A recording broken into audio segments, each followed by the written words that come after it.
been going back to the ancient philosophy, and I've learned so much from Stoicism, but a completely different philosophical school, Epicureanism, I'm now finding is really quite refreshing to look at. And the simple idea of Epicurus is that we can separate our natural desires from our vain desires. So if we look at all the things that we want, some of the things we want are completely natural, like food and shelter, and then there's the vain things like wealth and fame and power. Those are unnecessary. And then sexual desire, sort of in the middle, it's a natural desire, but also an unnecessary one. So I find it very interesting to separate these desires. And when you think about it, the wonderful thing is that the natural, simple, necessary desires are very easy. They're very simple to obtain. We are so worried about all these different things that come up, the whole comparing ourselves to other people, comparing ourselves even to our vision of what we want, imagining that we want to achieve more in life. And while it's wonderful to achieve things, we can also get caught up in the feeling that, we're not good enough unless we achieve ABC, the whole list of whatever we think we should be achieving. There's almost a part of me that reacts against the idea of, well, what about just having a simple life? Some part of me reacts against it. It's like, well, don't you want to achieve anything?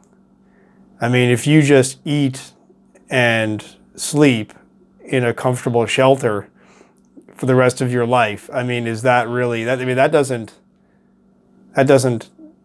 by itself create a happy life.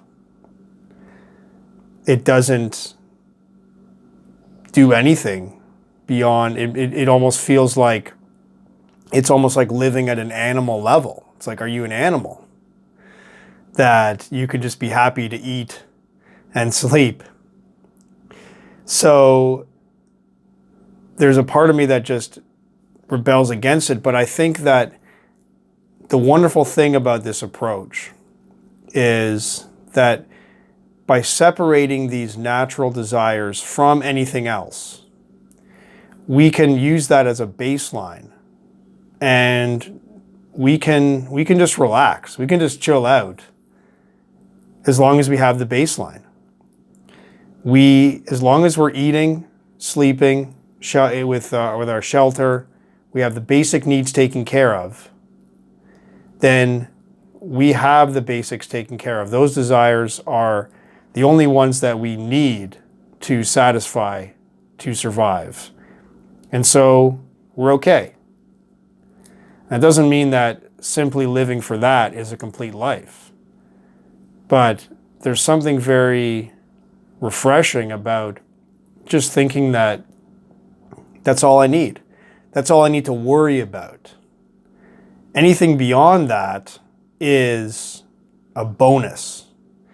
Anything beyond that is something added onto the basics. But I don't actually need it. All I need are the basic, necessary, natural desires to be met in the most basic way. And the wonderful thing about this thought is that it really makes life simple and easy. It's easy to obtain that baseline.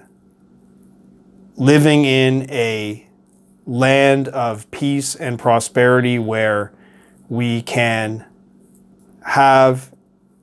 find enough income to be able to meet basic needs. It's doable. it's possible. We don't have to worry about it. And as long as we have that, we're okay. So this doesn't solve life. It's not complete to just eat and sleep. But there's something about just letting that be an easily obtainable baseline and to realize that we don't need specifically anything more than that. All those extra things that we want, like some kind of recognition by society, some kind of higher levels of wealth where we can buy more toys and do more things, and all these things, they're all extra. They're all unnecessary. And as long as we can take care of that basic, natural needs that we have, then we are okay. And really, it's easy to do that. So in that sense, when you look at it from this perspective, life is easy. Of course, there's enough complexity to go around and enough other things to occupy our attention. But I find that this approach of just separating those desires into what we really need and to what we kind of artificially want, that helps to take life in a very simple and easy direction.